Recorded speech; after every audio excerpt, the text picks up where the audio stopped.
Buenas noches.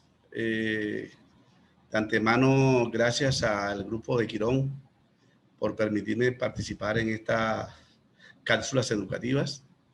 Y bueno, más importante, gracias a ustedes por el interés que han demostrado por este tema tan complejo y con una variabilidad interindividual, por aquello de que es un tema muy difícil cuando uno lo mira desde el punto de vista de cómo desencadena, cómo responde al tratamiento y cómo estos efectos secundarios se ven en unos pacientes más que en otros. Sin embargo, hoy el tema es qué hay de nuevo en el síndrome nefrótico, pero también como hablamos de interindividualidad, también podemos decir que nos toca revisar de forma general el síndrome nefrótico antes de hablar de conceptos nuevos, porque hay conceptos claves invariables en el tiempo cuando tocamos el tema del síndrome nefrótico. El síndrome nefrótico es la patología más frecuente glomerular en pediatría. Y definimos síndromes como cuando se presentan varias cosas, digamos, varias situaciones, y hace el término diferente a enfermedad. Sin embargo, cuando hablamos de síndrome nefrótico y hablamos de enfermedades glomerulares, podemos definirla como la presencia de proteinuria en rango nefrótico, edema, hipolvominemia y dislipidemia. A lo largo de la charla iremos desglosando cada término y cada situación y definir qué es una cosa y qué es la otra. En cuanto a la epidemiología, el síndrome nefrótico, el 90% de los casos son de origen idiopático, y esto es afortunadamente. Afecta a 1 de cada 100.000 menores de 16 años, niños menores de 16 años. Es mucho más frecuente en varones. 80-90% de los pacientes responden a los esteroides y 70% o más de estos pacientes pueden presentar recaídas. Es interesante e importante hacer la clasificación del síndrome nefrótico. Las clasificaciones son de acuerdo a la presentación, de la edad de presentación, de acuerdo a la anatomopatología y a la respuesta al tratamiento. Cuando hablamos de acuerdo a la presentación de edad, generalmente tenemos que dividir esto en dos etapas. Síndrome nefrótico del primer año y el síndrome nefrótico infantil. El síndrome nefrótico del primer año está en el síndrome nefrótico del primer año están inmersos los síndromes nefróticos congénitos, el tipo finlandés, la esclerosis mesangial difusa, otros tipos de glomerulopatía, esclerosis focales y segmentarias y cambios mínimos. Y dentro de esos primer año también tenemos los síndromes nefróticos secundarios del grupo TORS, citomegalovirus, sífilis congénita, toxoplasma y cierto tipo de infecciones. Pero también tenemos que hablar de los síndromes nefróticos sindromáticos, de los que hacen parte de algunos síndromes, como el de Dennis-Drash. El de Dennis-Drash es síndrome nefrótico, tumor de Wills y criptorquidia, o el síndrome de Fraser, que no es más que gonadoblastoma, genitales ambiguos y síndrome nefrótico. Dentro de estos síndromes nefróticos que son tan raros, pero son los más frecuentes, también podemos incluir el síndrome de Pierson y el síndrome de uñas rótulas. Existen también otras enfermedades genéticas, como el síndrome de Gallo-Mowat y aquellos trastornos mitocondriales donde la más frecuente es la deficiencia de la enzima Q10. En el síndrome nefrótico del primer año, el síndrome nefrótico infantil, digamos, encontramos los síndromes nefróticos idiopáticos como tal y los síndromes nefróticos secundarios. En pediatría, estos síndromes nefróticos secundarios son más frecuentes a enfermedades como el lupus eritematoso sistémico, la vasculitis, la nefropatía por IgA, los procesos infecciosos como el VIH, el parvovirus B19, la hepatitis C, la hepatitis B, la tuberculosis. También existen síndromes nefróticos secundarios al uso de medicamentos, de antibióticos, de antiinflamatorios no esteroideos, de inmunosupresores, al igual que síndromes nefróticos secundarios a la exposición a tóxicos como el mercurio, el plomo, el cadmio, la heroína, la cocaína, y se ven menos en pediatría los síndromes nefróticos secundarios a neoplasias, a leucemia linfoblástica, leucemia linfoide aguda, pero esto es más de adultos, y en el pediatría el timoma, al igual que síndrome nefrótico secundario a trasplantes, a la enfermedad de injerto contra Werpek y al trasplante de médula ósea. También existe la clasificación anatomopatológica, que para nosotros es importante, porque esta clasificación es la que nos guía a tomar determinación en cuanto a tratamiento, en cuanto a protocolo y en cuanto a seguimiento al paciente. La clasificación anatomopatológica, y en el orden de frecuencia tenemos las lesiones glomerulares mínimas, la esclerosis focal y segmentaria, la proliferación mesangial, la membrana proliferativa y la nefropatía membranosa. Cada una en su contexto, cada una vez diagnosticada, requieren cierto tipo de tratamiento que las diferencian unas de las otras. Y por último, clasificación según respuesta al tratamiento. Recordemos que el tratamiento, que la piedra angular del tratamiento es con corticoides, y que por eso la clasificación se basa en el uso de los mismos y en la respuesta al tratamiento. Y hablamos de corticosensibilidad cuando el paciente remite en una serie completa de corticoides. La corticodependencia es aquellas situaciones donde el paciente recae cuando uno disminuye el corticoide, cuando entra en la fase alterna del tratamiento, o 15 días antes de, o 15 días después de suspender el tratamiento. Y la corticoresistencia, aquí me voy a detener un poquito, hasta hace poco se consideraba que el paciente era corticoresistente cuando recibía 8 semanas de tratamiento a 60 miligramos por metro cuadrado, o cuando recibía el tratamiento continuo de 6 semanas y luego 6 semanas de tratamiento discontinuo, uno a 60 y otro a 40 por metro cuadrado.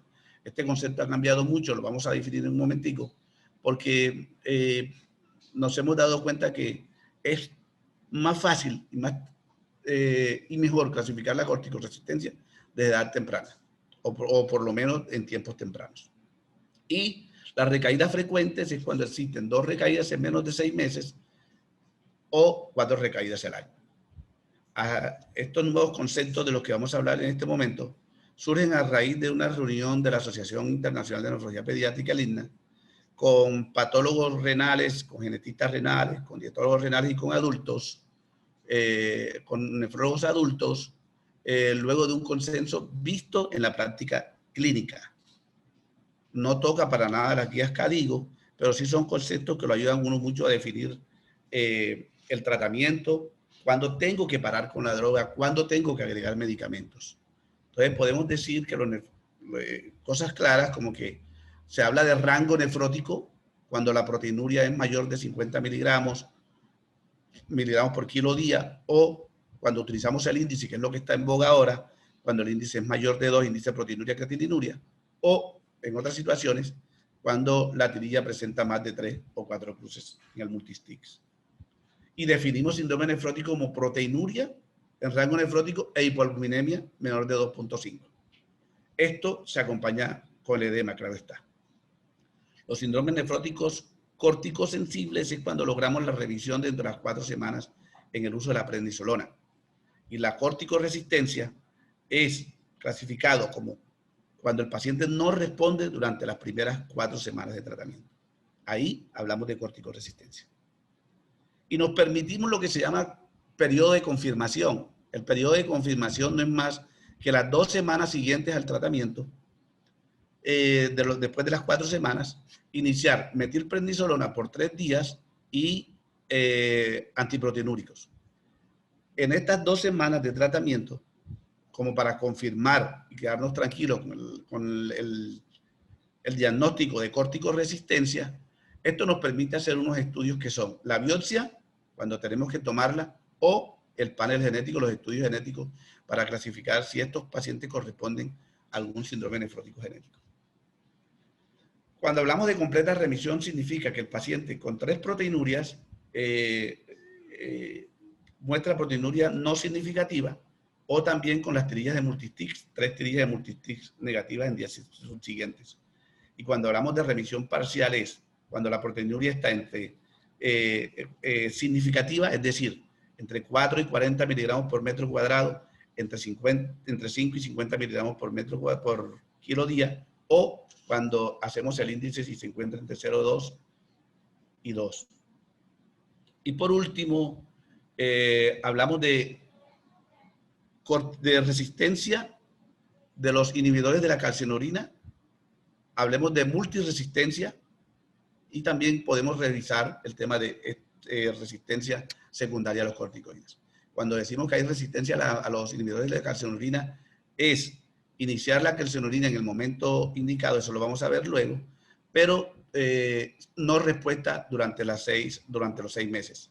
Entonces, hablamos de resistencia a los ahorradores de corticoides, que es en este caso los inhibidores de la calcinurina.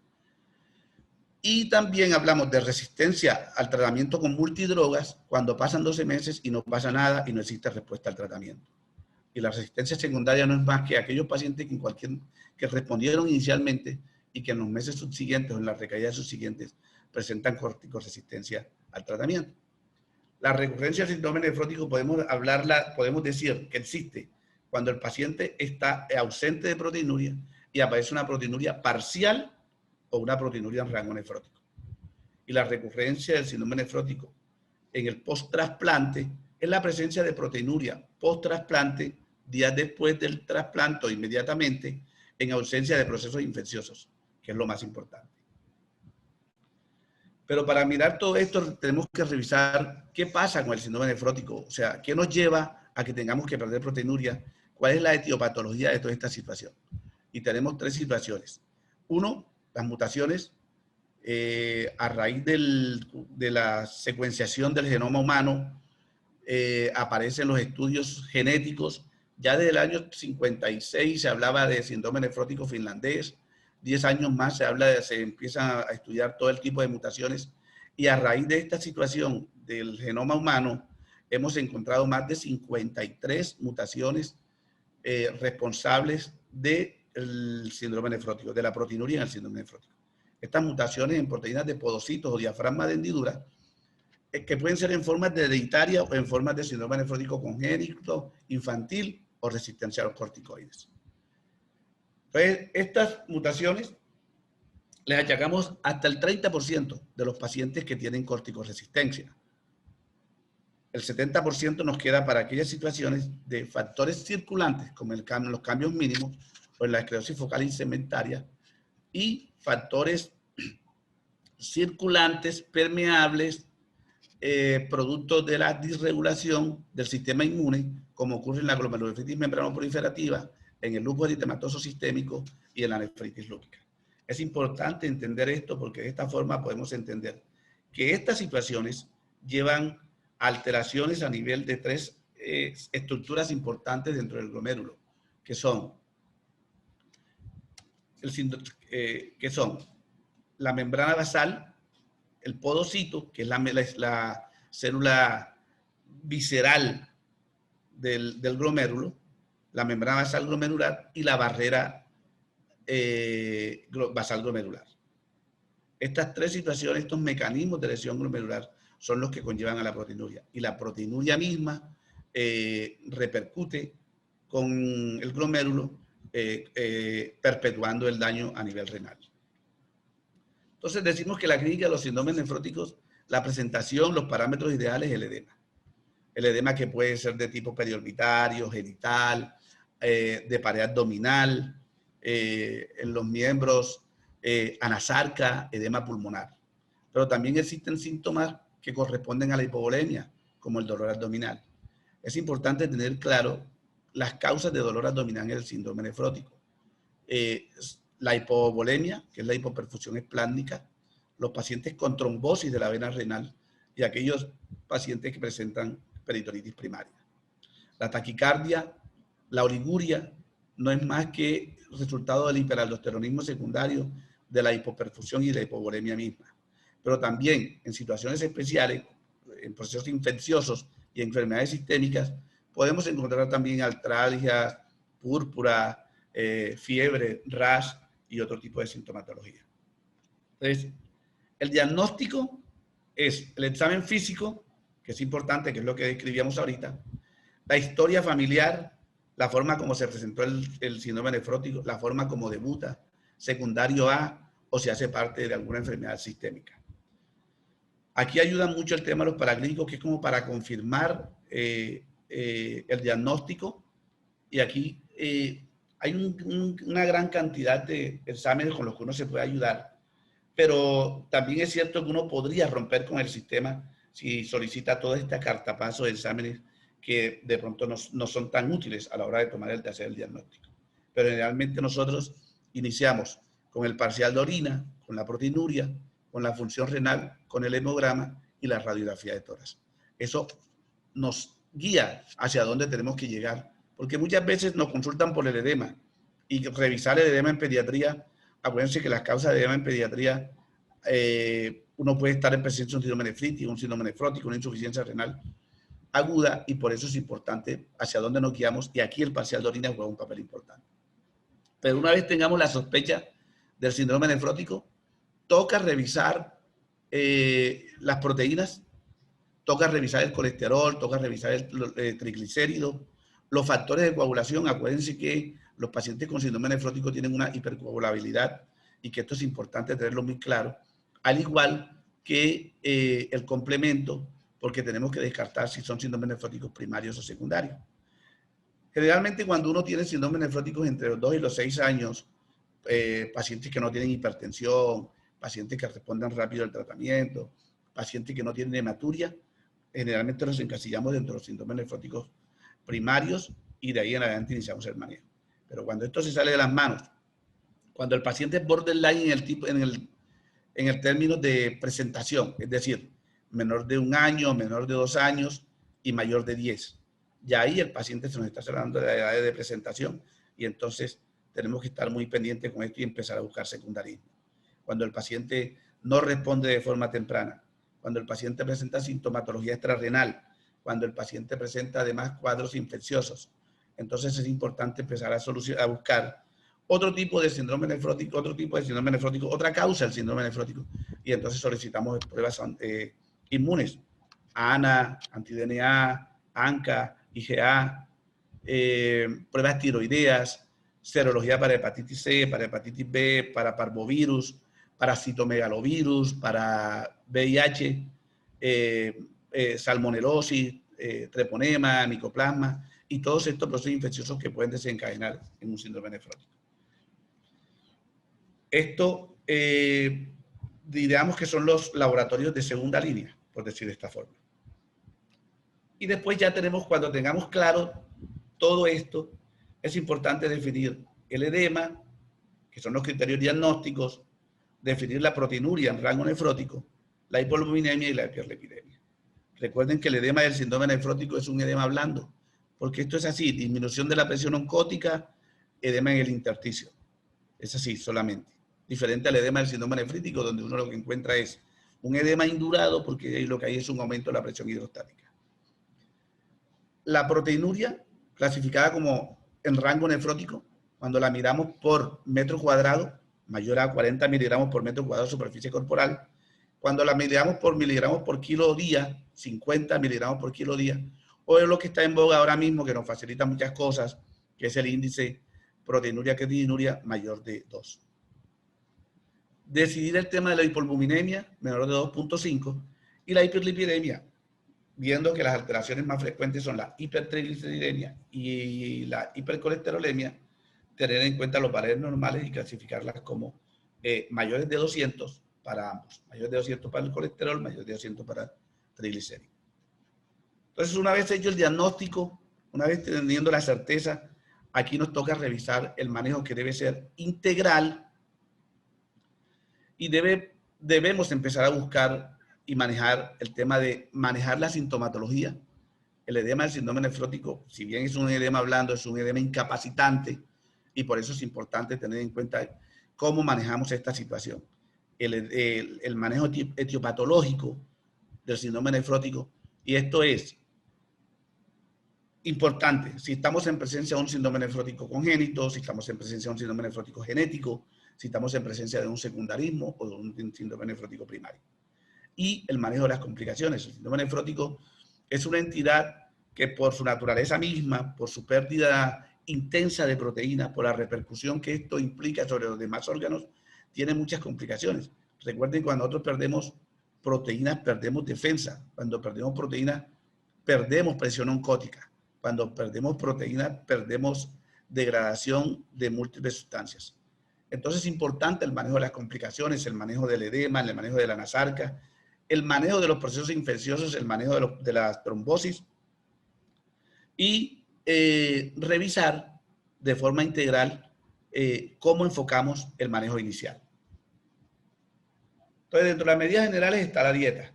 Siempre hemos dicho, los síndromes nefróticos, casi que la mayoría son normovolémicos, euvolémicos o hipovolémicos. Solamente un 15% de estos pacientes los reservamos para pacientes hipervolémicos. Y aquí el manejo de los líquidos es esencial.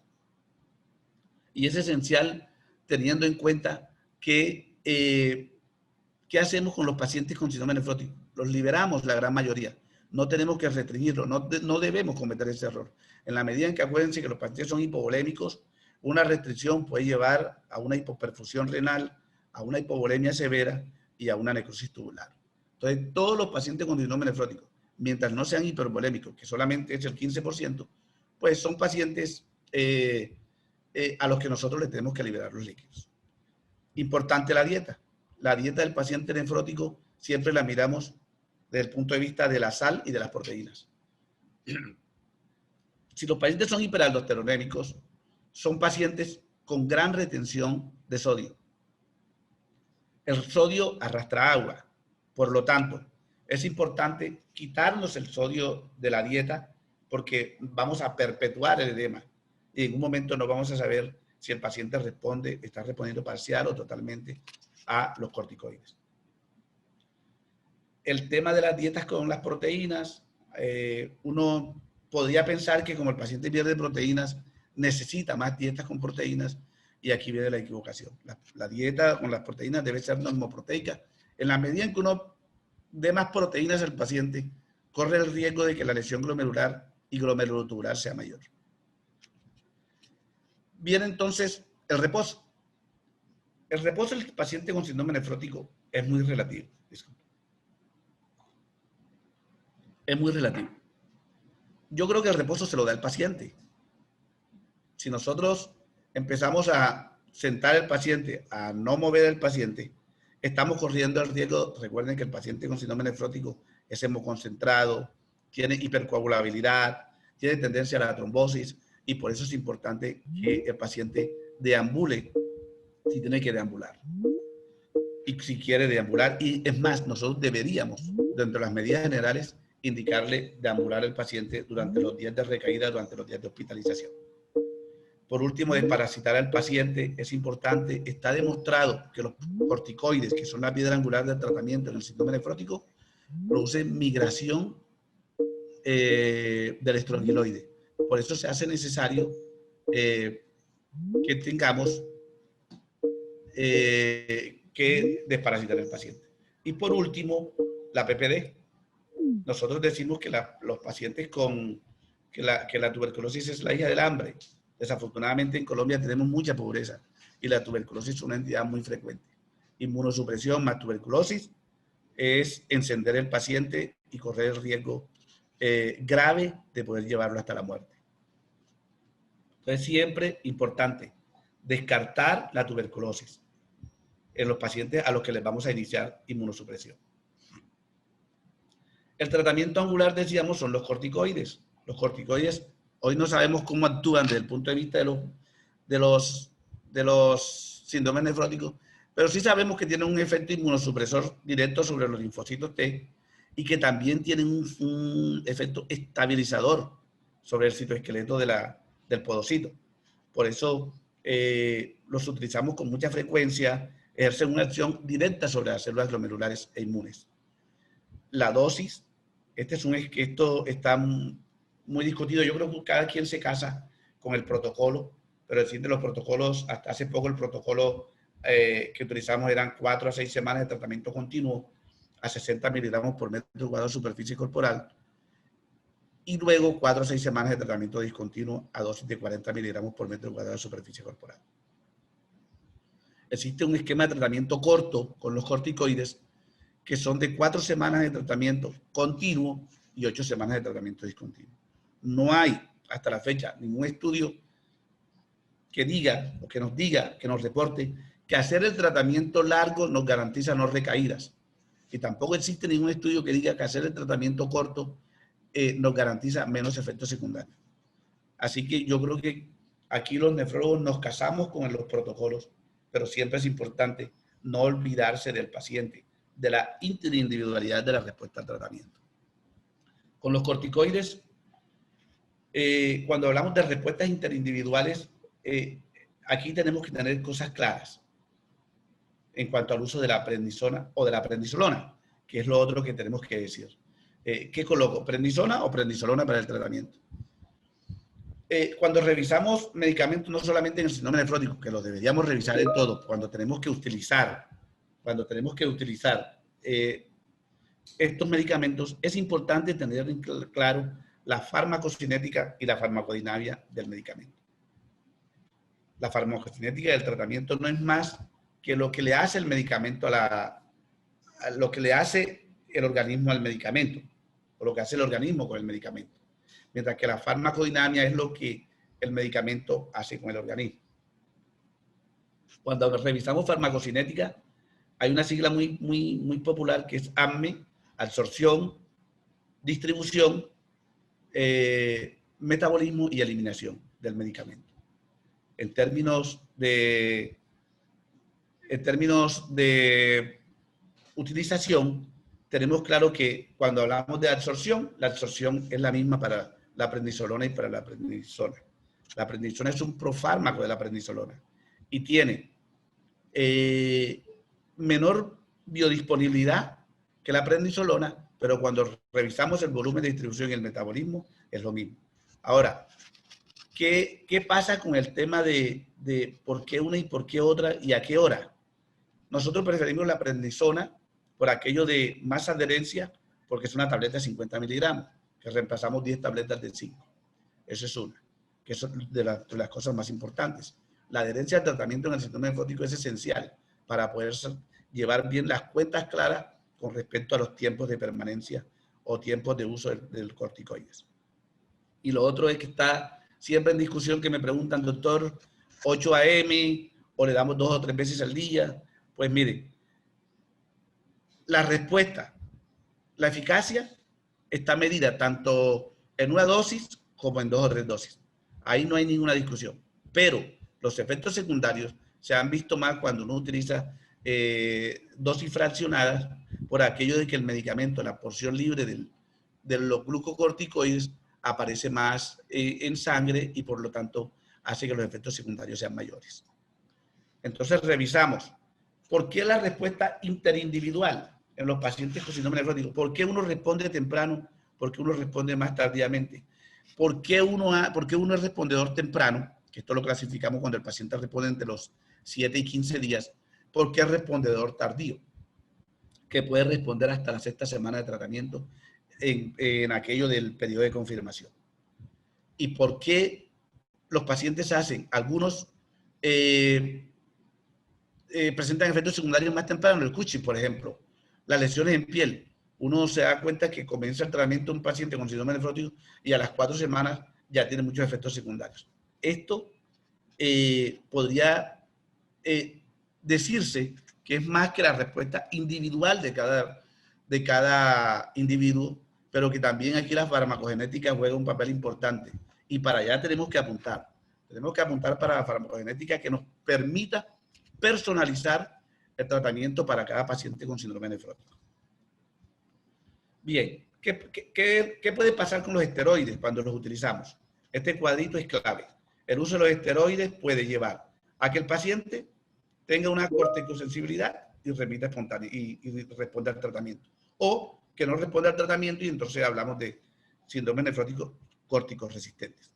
O lo otro que puede pasar después de haber respondido es que tenga una recaída frecuente o que el paciente tenga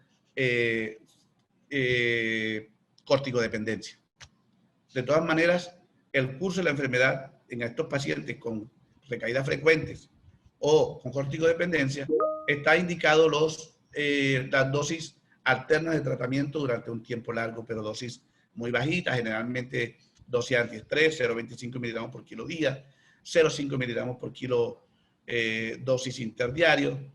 Y si se nos sale del escenario, del contexto de estas situaciones, entonces ya empezamos a pensar en inmunomoduladores, en inmunosupresores y en tratamientos alternos para los pacientes con síndrome nefrótico. Empezamos a pensar en la biopsia renal, que está indicada en situaciones muy puntuales, o también empezamos a pensar en el estudio genético de los pacientes, de aquellos pacientes que no responden a los corticoides o que son regadores frecuentes o que son corticodependientes. El uso de los diuréticos. El uso de los diuréticos, digamos que decidí tocar el tema porque encontramos muchas veces que utilizamos los diuréticos como para, yo diría que para la mamá. Es decir, necesitamos deshinchar al paciente. Necesitamos bajar el edema del paciente para que la mamá esté más tranquila o para nosotros sentirnos más tranquilos. Los diuréticos solamente están indicados en el edema incapacitante, sobre todo tipo furosemida, y en la previa corrección a la hipovolemia. Porque si no, el uso del diurético, si no corregimos hipovolemia, puede perpetuar y llevar a una inmuria renal aguda y complicaciones tromboembólicas. Entonces, ¿cuándo utilizamos los diuréticos? Hombre, cuando utilizamos la albúmina. Podemos utilizar la furosemida a la mitad y al final del tratamiento. Y en edema moderado, podemos recomendar el uso de la hidroxicloroquina y la espironolactona. Indicados totalmente también cuando el paciente es hipervolémico y necesitamos desembarazarnos de volumen para poder indicar albúmina. Acuérdense que más adelante vamos a mirar que la albúmina está indicada solamente en hipoalbuminemia con hipovolemia. Eso lo tenemos que tener muy claro. El uso de los diuréticos, no mandan, casi que evitamos mandar a los pacientes con diuréticos para la casa. Y con respecto a la albúmina en pediatría tiene 4 indicaciones. Una, el síndrome nefrótico con todas sus repercusiones, es decir, el síndrome nefrótico con hipoalbuminemia severa, menor de 1.5, el síndrome nefrótico con anasarca, con edema escrotal. En esa situación lo tenemos que utilizar, pero no con hipervolemia. Es lo que decíamos ahorita. Siempre albúmina disminuido asociado a hipovolemia. Esto es importante para nosotros. Lo discutimos mucho con los residentes y explicamos bien cuál es la razón de utilizar la albúmina durante procesos con hipovolemia y no con hipervolemia. Con la hipervolemia llevamos a falla cardíaca, a edema agudo de pulmón. Entonces, indicaciones, esta del edema escrotal, de la anasarca, y contraindicado en la falla cardíaca, en la anemia severa, en la hipervolemia y en las reacciones de hipersensibilidad. Ahora, el tiempo de uso de la albúmina. Generalmente recomendamos por 6 a 8 horas, y esto tiene una explicación lógica. El efecto oncótico, digamos, de la albúmina se logra entre las 4 y las 6 horas. Recomendamos 3 días de albúmina y si el paciente si no logramos manejar de forma el edema, 2 días más de albúmina. No indicamos albúmina de forma permanente o en muchas ocasiones porque está demostrado que el uso de la albúmina en 2 situaciones se altera. Uno, que disminuye la síntesis hepática de la albúmina casi con 25% y entonces estamos corrigiendo una cosa y metiéndonos en otro. Y además, el uso permanente de la albúmina en el síndrome nefrótico puede llevar a que el paciente tenga más hiperfiltración, más daño glomerular, más daño tubular. Por eso es importante solamente, ojalá siempre, por 3 días. Y el tiempo de 6 a 8 horas. Otra situación que se nos presenta en el síndrome nefrótico es la dislipidemia. Los pacientes con síndrome nefrótico tienen como las anomalías más frecuentes del metabolismo la hipertrigliceridemia y la hipercolesterolemia. Entonces, eso es importante y la causa de esto no es más que hay reducción de las lipoproteínas lipasa y lipasa hepática. Hay una disminución en la captación hepática de las lipoproteínas de alta densidad y además hay una activación importante de las lipoproteínas, de las apolipoproteínas y por eso esto desencadena esta dislipidemia tan importante. De pronto en el síndrome nefrótico infantil esto puede ser insignificante. Manejar con dieta, con estilo de vida y con fármacos en estas situaciones. Pero cuando el el síndrome nefrótico córtico resistente, la aterosclerosis acelerada en niños con niveles de lípido persistentemente altos puede conllevar a complicaciones serias desde el punto de vista cardiovascular y desde el punto de vista de trombosis, desde el punto de vista de aterosclerosis. Por eso, tenemos que tener conceptos claros de cuándo utilizar los hipolipemiantes, cuándo no utilizarlos. La FDA recomienda no usar hipolipemiantes en pacientes menores de 10 años, porque hoy está claro que tienen muchos efectos secundarios y lo que no está y lo que está descrito es que a largo plazo los hipolipemiantes tienen efectos sobre el sistema neurológico y sobre la pubertad. Por eso es importante tener claro hacia dónde, cuándo lo indicamos, en qué momento lo indicamos. Realmente nosotros preferimos no indicarlo, pero cuando el colesterol está por encima de 400 y cuando los triglicéridos están por encima de 600, podemos utilizar los hipolipemiantes, pero con mucho cuidado y a dosis muy baja. Estos hipolipemiantes, digamos que los representantes legales son las estatinas, que reducen la síntesis de colesterol en el hígado y generalmente la atorvastatina. Los inhibidores de la absorción del colesterol, que inhiben la absorción de colesterol biliar y dietético, bloqueando la proteína similar a la C1.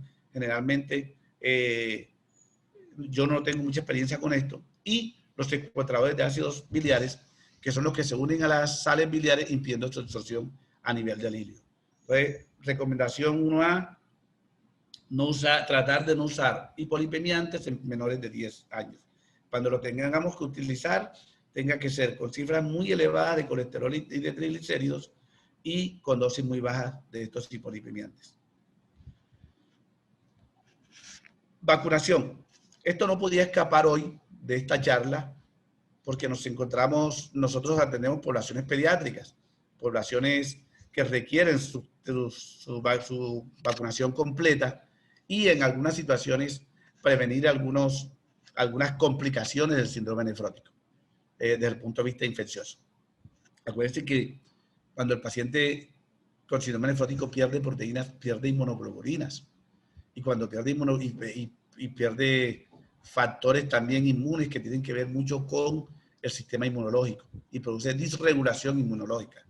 Por eso cuando perdemos proteínas, que perdemos inmunoglobulina, perdemos la subclase 2 de la inmunoglobulina G, que es la encargada de la ozonización. Entonces esto desencadena las infecciones por gérmenes encapsulados y es importante tener en cuenta esto para indicar vacunación contra estos gérmenes y prevenir de esta forma las neumonías graves por estos gérmenes. Pero también cuando nos toca vacunar, es importante revisar vacunas a virus vivos o a virus atenuados. Y recomendamos las vacunas a virus vivos administrar en un periodo mayor o igual a 4 semanas antes de iniciar el inmunosupresor. O cuando utilizamos vacunas virus atenuadas, debe ser aplicada 2 semanas antes, previas al inicio del inmunosupresor, o cuando logremos negativizar el paciente y cuando logremos disminuir el corticoide en términos de dosis a su mínima expresión. Entonces, esto es importante tenerlo en cuenta. Indicaciones de biopsia en el síndrome nefrótico que no se nos puede escapar porque es importante, porque la biopsia en el síndrome nefrótico en aquellas situaciones donde el paciente no responde, donde el paciente recae, donde el paciente presenta complicaciones, es diagnóstico, pronóstico y tratamiento. Entonces nos ayuda mucho a encauzar qué tipo de tratamiento, qué protocolo tenemos que utilizar para el tipo de paciente de acuerdo a la biopsia, de acuerdo a la lesión anatomopatológica de la que hablamos anteriormente. Entonces, ¿cuándo biopsiamos? En la primera manifestación, en la insuficiencia renal. Los pacientes con síndrome nefrótico que debutan con insuficiencia renal ameritan biopsia porque tenemos que buscar. ¿Por qué? Porque no es frecuente que el cambio mínimo de un compromiso renal. Aquí tendríamos que pensar en una esclerosis focal segmentaria, en un síndrome genético. En los menores de 1 año, que para mí esto está como medio discutido, pero bueno, esto dice la literatura, porque cuando yo tengo un finlandés lo tengo claro, cuando tengo un secundarismo lo tengo claro, cuando tengo un sindromático lo tengo claro. de pronto como para mirar si estoy en presencia de una esclerosis mesangial difusa, puede ser otro tipo de glomerulopatías. Y después, de acuerdo a la evolución, en los pacientes que tienen una respuesta desfavorable en la corticoresistencia tardía o también previo al uso de los tratamientos inmunosupresores, como los anticalciuronúricos o tratamientos prolongados más allá de 24 meses, ameritan, cuando utilizamos anticalciuronúricos, revisar porque los anticalciuronúricos al final son nefrotóxicos. En el síndrome nefrótico con recaídas frecuentes o corticodependencia, la indicación de la biopsia renal debe ser valorada de forma individual, porque muchas veces los pacientes no tienen adherencia al tratamiento, porque no cumplen de forma adecuada, porque se les olvidó la dosis, porque la mamá no lo maneja bien. Entonces, esto es importante definir bien con ellos cuándo realmente es una corticodependencia o cuándo son recaidores frecuentes. Entonces, yo creo que hasta acá hemos revisado de forma general. Espero que nos haya quedado claro algún concepto. Más adelante, pues, dispuesto a contestar las preguntas que a bien ustedes consideren. Pero nos toca revisar algo de lo nuevo en el síndrome nefrótico. Más que nuevo, yo creo que lo que hay son conceptos en cuanto a tratamiento y en cuanto a diagnóstico en el síndrome nefrótico. Porque lo dicho está dicho, la sintomatología, el gol estándar en cuanto a los corticoides, el manejo de las complicaciones, queda poco por decir. Y en cuanto a lo nuevo, por ejemplo, tenemos síndrome nefrótico, síndrome nefrótico congénito. El síndrome nefrótico congénito de lo que hablamos ahorita, del finlandés, de la esclerosis mesangial difusa y de otro tipo de síndromes nefróticos congénitos. Aquí lo que hay son algunas alteraciones genéticas, por ejemplo, en el tipo familiar, NPHS2, que es el gen que codificado por el cromosoma 1K2531. En el finlandés, el NPHS1, que es la nefrina, en el anterior era la podosina, y así sucesivamente hay genes con mutación que codifican en diferentes tipos de cromosomas. Esto es representado desde el punto de vista clínico por presentación temprana de la patología con una proteinuria intensa que tiene complicaciones muy serias en la evolución del paciente con síndrome nefrótico congénito. Para nosotros, el papel de las pruebas genéticas es importante cuando sospechamos síndromes nefróticos congénitos o síndromes nefróticos genéticos.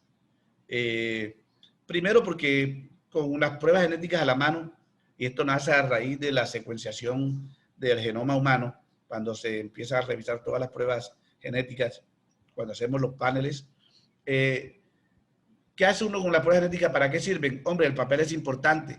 Enfoque pragmático para el uso de los diferentes agentes inmunosupresores.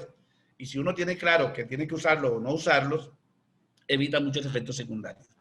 Pero también yo puedo, las pruebas genéticas y el resultado me permite seleccionar de forma dirigida con qué puedo inducir la remisión o retrasar el ingreso a insuficiencia renal y a terapia de reemplazo renal.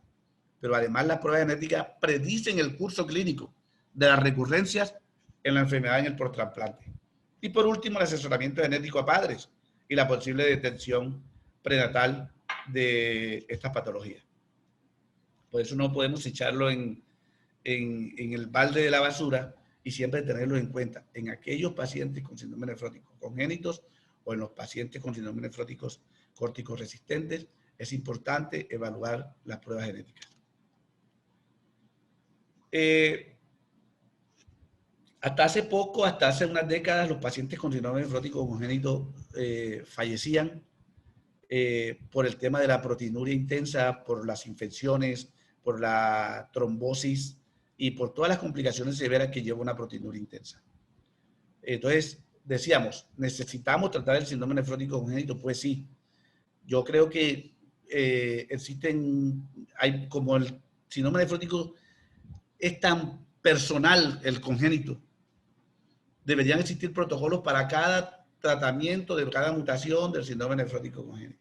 Pero podemos hablar de que tenemos en este momento lo que se conoce como tratamiento agresivo temprano del síndrome nefrótico congénito, lo que nos ayuda a evitar que la comorbilidad afecte tanto al paciente y lo que nos ayuda a poder llegar temprano al trasplante renal de este tipo de pacientes y de esta forma asegurarnos de que el paciente va a tener una supervivencia mejor. Los pacientes con periodos cortos de pérdida de proteína, con periodos cortos de detención del crecimiento, pueden evolucionar mejor una vez trasplantados. Entonces hablamos de protocolo para pacientes con síndrome nefrótico congénito o por lo menos guías de manejo mediante la terapia agresiva temprana del síndrome nefrótico congénito. Esta terapia agresiva temprana es revisar, manejar la nefrosis con líquidos, y la parte nutricional. A los pacientes con síndrome nefrótico congénito debemos mantenerlos restringidos de volumen. Esto sí es importante. Aquí cambia totalmente el concepto. No restringirlos, pero tampoco pasarnos para el otro lado. Pero la restricción de los líquidos no es por los líquidos mismos, sino que nos permite aumentar el aporte nutricional a los pacientes con síndrome nefrótico congénitos. El aporte nutricional es importante, las dietas deben ser hipercalóricas, tratar de que el paciente no se nos desnutra y por eso si tenemos que restringir para poder colocar alimentaciones enterales o parenterales, es importante el manejo nutricional. Igual que la infusión de albúmina. A los pacientes con síndrome nefrótico congénito, aquí sí tenemos que cambiar el concepto y decir, estos pacientes necesitan infusiones casi que permanentes de albúmina o a veces 2 o 3 veces por semana y durante la noche generalmente los recomendamos 2 o 3 infusiones. Digamos que la esencia misma es mantener la volemia del tratamiento, la volemia del paciente con la infusión de albúmina. El otro es iniciar BRAS, antiproteinúricos, que es lo otro que está en boga, que se está utilizando mucho, y la nefrectomía precoz. Cuando hablamos de nefrectomía precoz, hablamos de nefrectomía bilateral. Muchos protocolos de tratamiento individuales para los pacientes con síndrome nefrótico congénito manejan nefrectomías unilaterales, nefrectomías bilaterales, nefrectomías tardías, nefrectomías tempranas. Nosotros, en estas situaciones, recomendamos nefrectomías tempranas para el tratamiento. De esta forma evitamos la pérdida de proteínas. Ingresar al proceso de diálisis antes del trasplante, que debe ser para los pacientes, tenemos que tratar de alcanzar 10 kilos para poder trasplantar. Igual ya se está trasplantando con menos, con 7 kilos, y en situaciones donde se nos sale de las manos y el manejo se hace difícil, intentamos trasplantar con 7 kilos previa nefrectomía bilateral. Esto es lo que hasta ahora hay del síndrome nefrótico congénito. Es claro que se nos mueren mucho menos pacientes. Es una enfermedad rara, pero donde no tenemos las herramientas necesarias, es una enfermedad de muy difícil manejo. Entonces, los conceptos claves aquí son tratamiento temprano y agresivo, que incluye infusiones diarias de albúmina, como para tenerlo claro, nutrición intensificada y nefrectomía bilateral oportuna, seguido de trasplante renal. El retraso psicomotor está relacionado con la debilidad muscular, recuerden siempre esto, y el trasplante mejora drásticamente las habilidades del desarrollo. Y un periodo corto de deficiencia de proteínas, que lo hablábamos hace poco, durante el primer año, combinado con diálisis y trasplante previo, parece ser menos perjudicial para el desarrollo neurológico de nuestros pacientes con síndrome nefrótico congénito grave. También, a su vez, podemos revisar el síndrome nefrótico genético, corticoresistente en la era genómica, digamos. Con el advenimiento de las pruebas genéticas, se han descubierto más de 53 mutaciones que tienen que ver con la resistencia al síndrome nefrótico corticoresistente. hasta hace poco se pensaba que estos pacientes no tenían ningún sentido tratar con inmunosupresores y que iban directamente al trasplante renal, y la verdad es que estos pacientes no recurren una vez realizado el trasplante renal. Pero con el tiempo se ha visto que algunos pacientes, por ser subgrupos de pacientes, responden a algunos tipos de inmunomoduladores, y en estos los glucocorticoides como inmunosupresor y las inhibidores de la calcitonina juegan un papel importante, porque aparte de su mecanismo inmunosupresor, recuerden que hablamos de los corticoides, pero también recordar que, por ejemplo, los inhibidores de la calcineurina actúan directamente sobre la calcineurina y a su vez actúan sobre el sodio, sobre el calcio, perdón, y sobre la colmodulina. Esto repercute directamente sobre la supresión de las células T. Este es el efecto inmunosupresor, pero resulta que con el tiempo y en algunos subgrupos de pacientes con síndrome genético, nos hemos dado cuenta que además del efecto inmunosupresor, tiene un efecto estabilizador del citoesqueleto del podocito. Eso hace que algunos pacientes puedan responder al tratamiento.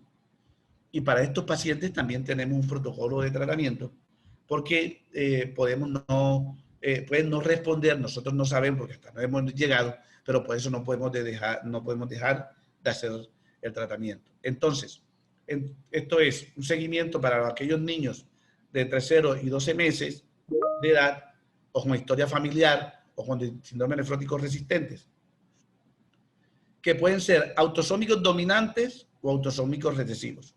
Dentro de los autosómicos dominantes tenemos las mutaciones en los genes NPHS1, NPHS2, PLS1 y en otros tipos de mutaciones. Estas son autosómicas recesivas. Y las autosómicas dominantes, pues, otro tipo de genes, otro tipo de mutaciones.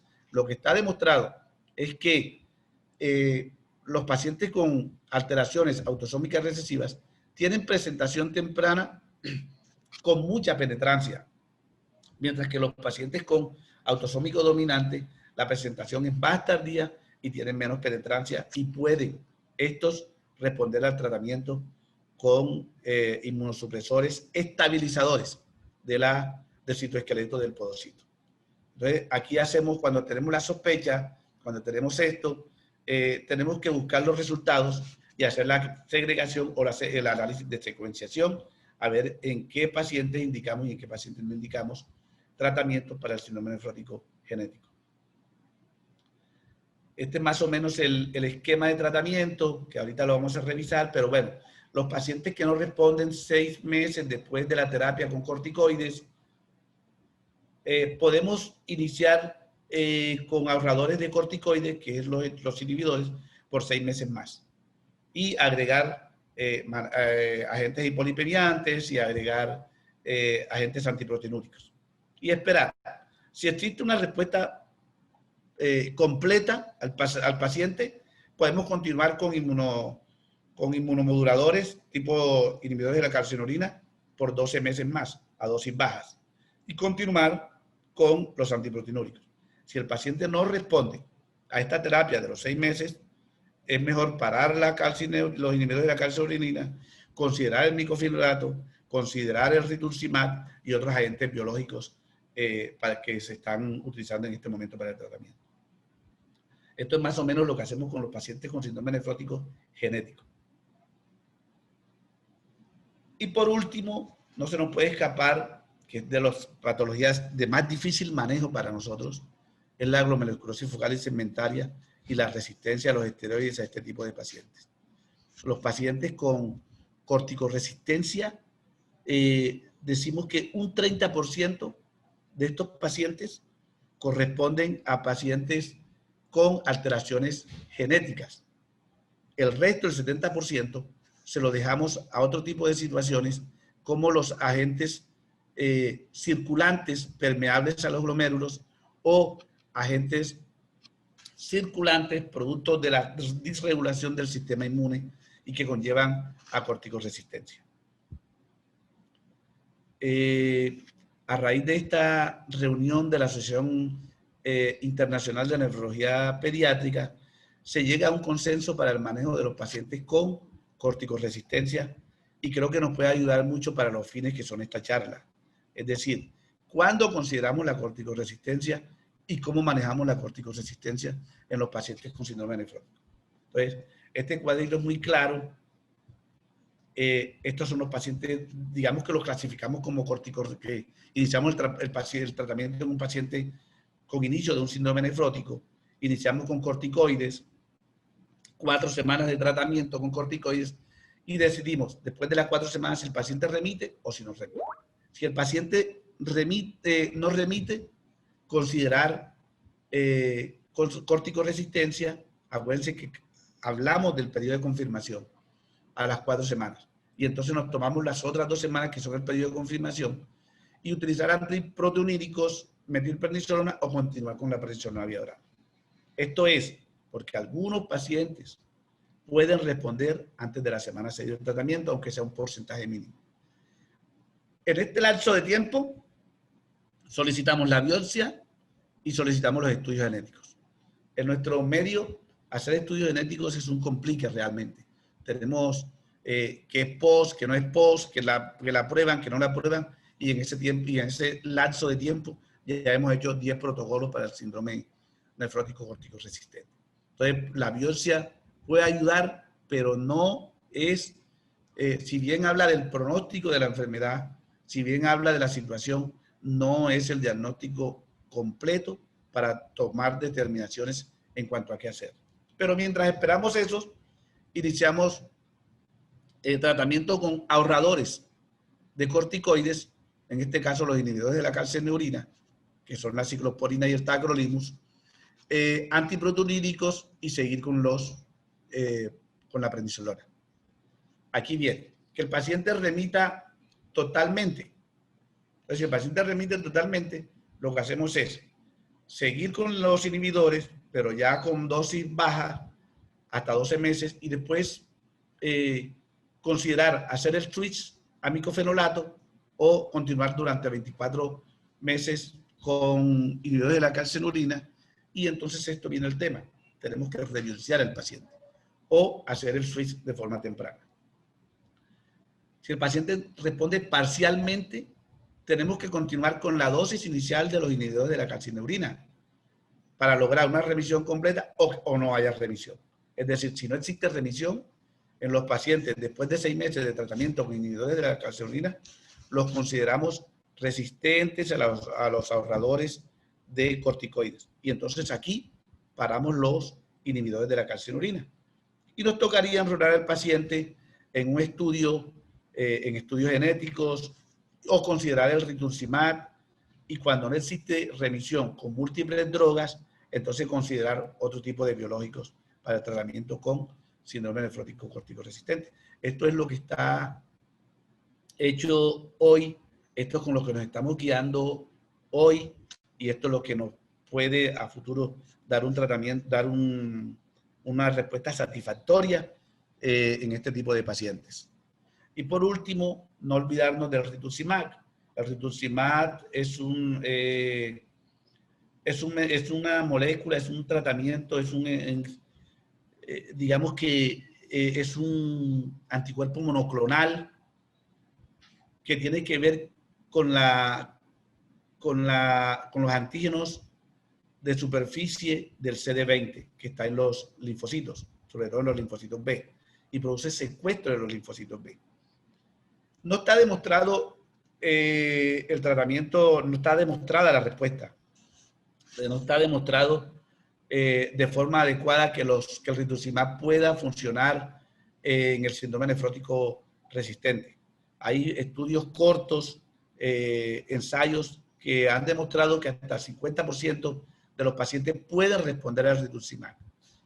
Lo que sí viene ahora y tenemos que revisar es que si al rituximab en este tipo de pacientes corticoresistentes, sumado algunos medicamentos tipo unos inmunoduladores tipo micofenolato, o inhibidores de la calcinurina nos podría ayudar para lograr revertir esta situación. Está demostrado el rituximab en pacientes con síndromes nefróticos corticodependientes tiene muy buena respuesta y en los pacientes con síndromes nefróticos recaedores frecuentes. Más hacia adelante tenemos que esperar que haya muchos estudios para considerar el uso del rituximab y de otro tipo de agentes biológicos en los pacientes con corticoresistencia, que realmente, créanme que son los pacientes más difíciles. La corticoresistencia genera no solamente problemas para el paciente, problemas del médico para la familia. Se cansa la familia de ver que hemos quitado un medicamento, que hemos agregado otro, que seguimos insistiendo con algunos que otros medicamentos y que el paciente no tiene respuesta a ninguno y que va a insuficiencia renal. La glomerulosclerosis focal y segmentaria está demostrado que a 5 a 10 años el 50% de los pacientes va a insuficiencia renal crónica y en teoría eso es lo que tendríamos que evitar. Afortunadamente son más cambios mínimos que corticoresistentes y eso es lo que le genera a uno es satisfacción.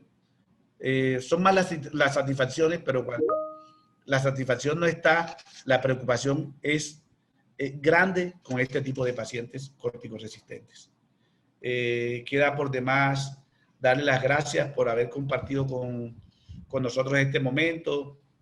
Espero que haya sido de gran ayuda para ustedes, que de aquí en adelante podamos resolver cosas sin llamar tanto al nefrólogo y que podamos remitir a los pacientes con un manejo claro, con menos efectos secundarios, con menos comorbilidad para estos pacientes pediátricos que créanme que para mí el síndrome nefrótico es una entidad muy compleja, con mucha variabilidad interindividual, que a veces el médico se olvida del paciente y lo ve uno inmerso en el tema de los protocolos. Y no, siempre hemos dicho que no hay enfermedades, hay enfermos y hacia esos son los que tenemos que apuntar. Muchas gracias.